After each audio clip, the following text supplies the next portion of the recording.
Penerbitan kartun Nabi Muhammad SAW oleh salah satu majalah di Prancis menuai kecaman dari umat muslim di berbagai belahan dunia. Di Kota Malang, puluhan umat muslim yang tergabung dalam Jamaah Ansarus Syariah melakukan aksi dengan mengecam penerbitan kartun Nabi tersebut.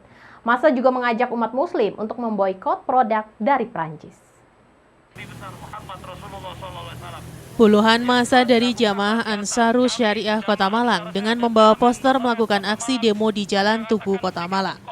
Aksi ini sebagai bentuk protes dan kecaman terhadap penerbitan kartun Nabi Muhammad SAW oleh salah satu majalah di Perancis. Massa menilai penerbitan kartun Nabi oleh salah satu majalah di Perancis ini merupakan pelecehan terhadap Nabi Muhammad SAW, sekaligus penghinaan terhadap umat Muslim. Dalam aksi ini, massa juga menginjak poster Presiden Prancis Emmanuel Macron karena dinilai pemerintah Prancis mendukung penerbitan kartun Nabi Muhammad SAW. Selain mengecam pemerintah Prancis dan majalah yang menerbitkan kartun Nabi Muhammad SAW, Jamaah Ansarus Syariah juga mengajak umat Muslim di seluruh dunia, khususnya di Indonesia, untuk memboikot produk dari Prancis. Massa juga meminta pemerintah Indonesia atau Presiden Joko Widodo untuk memberikan sikap atas penghinaan Nabi Muhammad SAW dengan mengusir duta besar Prancis dari Indonesia. Ini adalah bentuk bahwasanya fashhad bi anna muslim. Kami selaku kaum muslimin di negeri Indonesia memberikan pembelaan terhadap pelecehan kehormatan baginda Rasulullah SAW yang hari ini dilakukan di negeri Prancis, ya, dan dilakukan di tengah-tengah kaum muslimin dunia dalam rangka memperingati hari lahir baginda Rasulullah SAW. Maka ini sungguh sebuah pelecehan kehormatan baginda. Maka seluruh kaum muslimin wajib memberikan pembelaan, bentuk saksi di hadapan Allah kelak nanti di yaumul akhir. Tuntutannya apa, Pak? Yang pertama, menginginkan negeri Indonesia, pemerintah Indonesia ini melakukan protes keras terhadap sikap Presiden Emmanuel yang mereka mendukung atas penghinaan karikatur Nabi Muhammad di Perancis. Yang pertama, memutus hubungan diplomatik dengan negeri Perancis, mengusir duta besar Perancis di negeri ini, dan memboikot produk-produk negeri Perancis.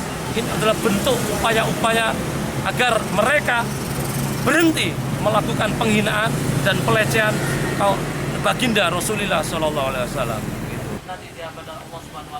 Simon Alfredo melaporkan. Operasi Zebra Semeru yang digelar sejak Senin 26 Oktober selama 2 pekan kini dialihkan dengan pembagian masker gratis kepada pengendara. Hal ini untuk menyadarkan warga masyarakat agar tetap mematuhi protokol kesehatan. Operasi Zebra Semeru 2020 digelar secara serentak di seluruh jajaran kepolisian Polda Jawa Timur selama 2 pekan dari tanggal 26 Oktober hingga 8 November ini. Namun ada yang berbeda dengan operasi Zebra Semeru di tahun ini. Petugas seharusnya melakukan tindakan tegas dengan tilang bagi pelanggar lalu lintas. Namun kali ini polisi hanya diwajibkan memberi edukasi bagi pelanggar lalu lintas. Adapun edukasi dalam operasi Zebra tahun ini, petugas lebih pada tindakan preemptif dan preventif sebagai upaya untuk menyadarkan masyarakat dalam mematuhi protokol kesehatan. Tidak hanya memberikan edukasi, namun petugas kepolisian di tengah operasi Zebra juga membagikan masker gratis kepada pengendara. Dan pembagian masker tersebut disebar di 3 titik, yakni di kawasan Alun-Alun, Simpang 3 Lipo Plaza, dan Simpang 3 Pendem Kota Batu. Kapolres berharap dengan dialihkannya operasi Zebra tahun ini, warga masyarakat maupun pengendara untuk lebih mematuhi protokol kesehatan, karena kesehatan nomor 1 untuk keselamatan berkendara. Selama pelaksanaan libur panjang kali ini, kita melakukan berbarengan dengan pelaksanaan operasi Zebra Semeru 2020 yang dimulai pada tanggal 26 Oktober dan nanti akan berakhir tanggal 8 November 2020, yang mana kita tidak melakukan penilangan sama sekali. Ya, jadi kita kedepankan kegiatan-kegiatan simpatik yang bersifat humanis, antara lain pemberian himbauan kepada masyarakat, kemudian juga kita laksanakan pembagian masker dalam rangka pendisiplinan protokol kesehatan masyarakat. Tadi kita sudah laksanakan pembagian masker di 3 titik, yaitu di alun-alun, kemudian di simpang Lipo Plaza, kemudian di simpang 3 Pendem. Ini merupakan upaya kita untuk pada prinsipnya kita tidak melarang masyarakat berkegiatan, tetapi kita terus mengingatkan masyarakat untuk patuh menggunakan masker, patuh menerapkan protokol kesehatan. Yanto Yancung melaporkan. Libur panjang di tengah pandemi COVID-19 tidak menyurutkan wisatawan untuk berkunjung ke tempat wisata di Kota Batu. Kepadatan arus lalu lintas menuju kawasan wisata terpantau padat merayap dan kendaraan baik roda 4 maupun roda 2 memadati sejumlah persimpangan di Kota Batu. Seperti inilah kepadatan kendaraan yang terjadi di pintu masuk wisata di Kota Batu. Kepadatan kendaraan terlihat di berbagai ruas jalan menuju Kota Batu. Tingginya volume kendaraan tidak hanya roda 4 namun sejumlah kendaraan roda 2 juga memadati jalur wisata Kota Batu. Peningkatan arus lalu lintas signifikan terjadi di Simpang 3 Pendem karena Simpang 3 Pendem merupakan titik temu kendaraan dari arah Surabaya dan arah Malang. Kepadatan arus lalu lintas tidak hanya seperti di Simpang 3 Pendem, bahkan sejumlah ruas jalan pintu masuk Kota Batu seperti dari arah Jombang dan Kediri juga terjadi kepadatan arus lalu lintas.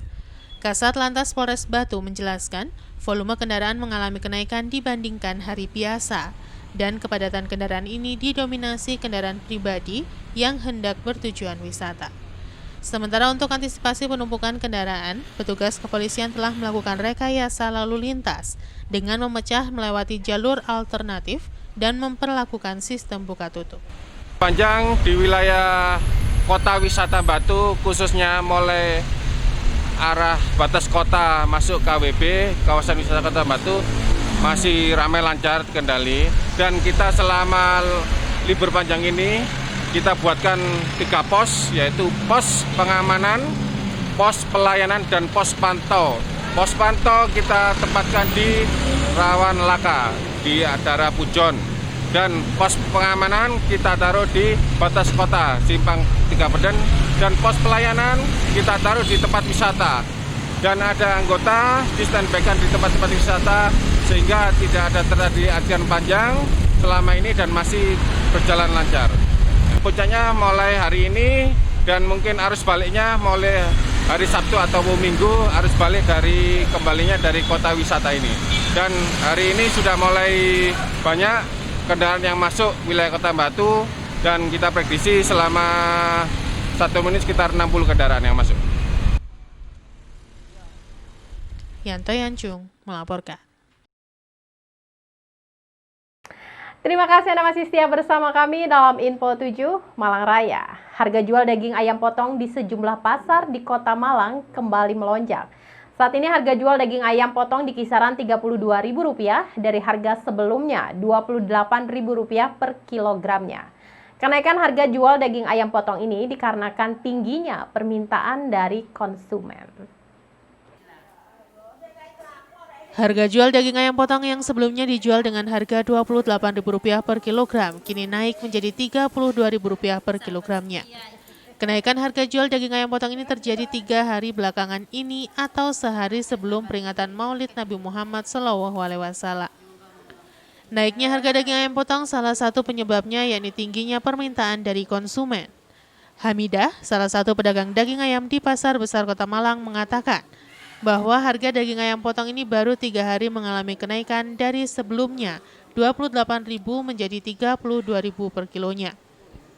Naiknya harga ini karena peringatan Maulid Nabi sehingga banyak konsumen meminta daging ayam. Pedagang yang sebelumnya dalam sehari hanya menjual 20-30 kg per hari, namun 3 hari belakangan ini penjualan meningkat dan per hari bisa menjual 60 kg daging ayam. Sementara meskipun harga daging ayam naik, namun stok daging ayam tetap tersedia. Pedagang juga memastikan harga daging ayam akan terus melonjak apabila permintaan konsumen tetap tinggi. Harga dari ayam naik dapat 3 hari. Dari berapa ke berapa nih? Dari 28 ke 30, 30 ke 32. Ini naiknya pengaruh apa ini? Pengaruh insya Allah Maulid Nabi. permintaan banyak berarti Bu ya? Iya, insya Allah. Bu, per hari laku berapa Bu kalau untuk harga ayam sendiri? Ya, insya Allah sampai 50 ekor lah, 1 kintal lebih. Kalau stoknya sendiri Bu? Ekstron sendiri, Pak sampai sak gitu, biasanya 30, 40 gitu. Sekarang habis 60 ekor, 1 kintal lebih. Kalau pasokan dari peternak ke pedagang sendiri gimana Bu? Ya, normal, ada stok, ada banyak. Bu, ini kan artinya konsumen kan, permintaan dari konsumen meningkat. Diperkirakan harga akan terus naik atau gimana? Insya Allah habis Maultan ini turun mungkin loh. Prediksi saya itu mungkin turun. Masalahnya hidupnya banyak, nggak tahu kalau pas besok naik lagi ya nggak tahu. Simon Alfredo melaporkan. Sementara itu, permintaan mawar dari pembeli lokal mulai ramai seiring dengan meningkatnya aktivitas masyarakat. Akibat faktor cuaca, tanaman mawar harus mendapatkan perawatan ekstra agar kualitas dan hasil panen bisa maksimal. Setelah sekian lama mengalami kelesuan pasar mawar hias potong akibat terdampak COVID-19, kini pasar mawar hias potong kembali menggeliat dan permintaan untuk lokal mulai mengalami peningkatan. Pada kondisi normal, penjualan mawar hias potong tidak hanya untuk kebutuhan lokal, tetapi juga dikirim ke beberapa kota besar di Indonesia, seperti Jakarta, Surabaya, Bali, dan beberapa kota besar lainnya di Jawa Timur. Namun saat ini untuk kiriman ke Jakarta masih belum lancar dan terkendala kondisi penyebaran COVID-19 di Jakarta. Memasuki masa pergantian musim di mana hujan mulai turun, perawatan tanaman juga dilakukan lebih ekstra karena tanaman mawar rawan terserang penyakit seperti cabuk. Menurut salah seorang petani setempat menjelaskan, pada musim penghujan, tanaman mawar lebih rawan terserang penyakit dibandingkan kemarau, sehingga untuk biaya pengeluaran juga lebih meningkat dibandingkan pada musim kemarau. Di lokasi penyemprotan dilakukan secara berkala oleh petani untuk menjaga tanaman agar tetap sehat dan menghasilkan mawar berkualitas dan juga meningkatnya volume hasil panen. Pak, gimana ke tanaman Pak? Tanaman mawar? Ya, bisa jadi pengaruh. Nah, pengaruhnya seperti apa Pak? Kalau kabut itu datang, Ya. kadang kembangnya ini gabuk kering. Oh, kering Pak ya. Jadi hitam. Kemudian juga ada bintik-bintik. Tidak bisa mekar. Oh, bisa mekar Pak. Bintik itu ya kadang-kadang kena air hujan ya bisa ya kena Embun ya. embun itu. Berarti antisipasinya penyemprotan Pak ya? Iya, penyemprotan. Pak, saat ini untuk pengiriman kemana aja mawar? Ya, biasanya ya Kalau ke Jakarta masih belum ya? Ya juga ada. Berarti sekarang lokal-lokal aja Pak ya? Lokal kalau di sini aja. Tapi sudah mulai ramai Pak ya? Sudah mulai ramai. Sejak berapa yang lalu Pak? Ya. Sebulan? Ya, sekitar 2 bulan atau 3 bulan. 2 bulan. Sudah. Tapi untuk harga gimana Pak? Harganya masih tetap. Ya. Tapi kalau penghujan berarti pemeliharaan lebih Pak ya? Penyemprotan lebih Iya. lebih sering. Dan dia tetap 1 minggu sekali. 1 minggu sekali. Tapi untuk hasil panennya lebih banyak mana kemarau sama penghujan? Lebih banyak hujan. Penghujan, kemarau lebih banyak penghujan Pak ya. Ya. Tapi hama gimana hama? Hama? Hah? Sulit hujan kalau. Oh, sulit hujan Pak ya. Sulit hujan kalau masalah hama. Oh, berarti kalau kemarau hamanya lebih sedikit ya? Lebih sedikit. Jadi biaya pengeluaran juga lebih banyak juga Pak ya. Banyak masalahnya dari cuaca itu. Cuaca itu pengaruh besar Ya. untuk Pak. Tapi permintaan lumayan banyak Pak sekarang Pak ya. Wanik Mawan melaporkan.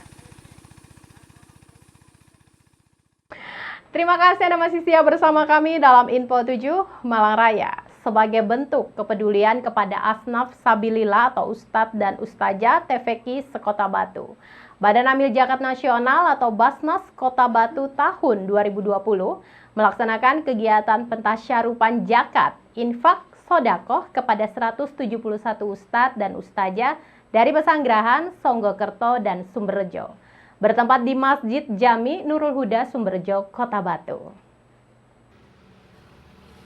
Kegiatan pentasyarufan zakat, infak, dan sodakoh ini diselenggarakan oleh Badan Amil Zakat Nasional atau Basnas Kota Batu. Tahun 2020 pentasyarufan zakat, infak, dan sodakoh diberikan kepada fakir miskin, ibnu sabil, dan sabilillah dengan total dana yang telah ditasyarufkan lebih dari 1 miliar rupiah. Kegiatan ini dilaksanakan sebagai bentuk kepedulian Basnas terhadap kondisi para ustadz dan ustazah yang terdampak pandemi COVID-19. Pemberian bantuan untuk putaran kedua ini diberikan kepada ustadz dan ustazah dari Desa Pesanggerahan sebanyak 96, Songgokerto 27, dan Sumberjo 48 penerima, dengan jumlah total penerima sebanyak 171 dan masing-masing menerima Rp250.000. Kegiatan ini dihadiri Ketua Basnas Kota Batu Haji Ahmad Budiono beserta para komisioner pengurus Basnas Kota Batu, serta ratusan ustadz dan ustadzah TPH dari Desa Pesanggerahan, Kelurahan Songgokerto, dan Desa Sumberjo. Acara diawali dengan mengumandangkan sholawat Nabi dan sambutan Ketua Basnas Kota Batu Haji Ahmad Budiono. Dalam sambutannya, Ketua Basnas Kota Batu menjelaskan pemberian bantuan kepada para hamba yang berjuang di jalan Allah atau asnaf sabilillah yang terdampak COVID-19 untuk meringankan beban yang terdampak ekonominya. Penyerahan zakat, infak, dan sedekah ini membantu para mustahik yang berhak menerima dalam rangka menciptakan Batu sejahtera. Perlu diketahui penghimpunan dana ZIS oleh Basnas dan para ASN di Kota Batu mengalami kenaikan 20% dari tahun 2019 dan untuk penyalurannya naik 69%. Acara diakhiri dengan penyerahan bantuan kepada para ustadz dan ustazah TPH oleh Ketua Basnas Kota Batu Haji Ahmad Budiono dengan didampingi para komisioner Basnas Kota Batu. Alhamdulillah kita tahun ini bersamaan dengan bulan Maulid sekaligus di masa pandemi kita bisa berbagi kepada salah satu mustahik atau salah satu asnaf dari penerima zakat, yaitu asnaf sabilillah. Yang kami pilih adalah ustadz-ustadzah dari TPQ se-Kota Batu yang jumlahnya 1.468. Ini patut kita syukuri karena jumlah zakat, infak, sedekah yang dihimpun oleh Basnas tahun ini mengalami peningkatan, sehingga yang tahun-tahun sebelumnya kita belum menyentuh asnaf sabilillah, kita tahun ini bisa menyentuh asnaf sabilillah, dan ini bisa memberi manfaat bagi para ustadz-ustadzah di masa pandemi ini, bisa meringankan beban sehingga tetap survive di masa pandemi COVID-19. Terima kasih juga kepada Batu TV yang berkenan untuk meliput kegiatan-kegiatan ini. Sekaligus kami mengimbau kepada masyarakat, para dunia, mari kita berbuat bersama untuk masyarakat Kota Batu dengan membayar zakat, infak, atau sedekah melalui Badan Amil Zakat Nasional Kota Batu, Jalan Mustari nomor 149 Sisir, Kota Batu. Tuan Hikmawan melaporkan.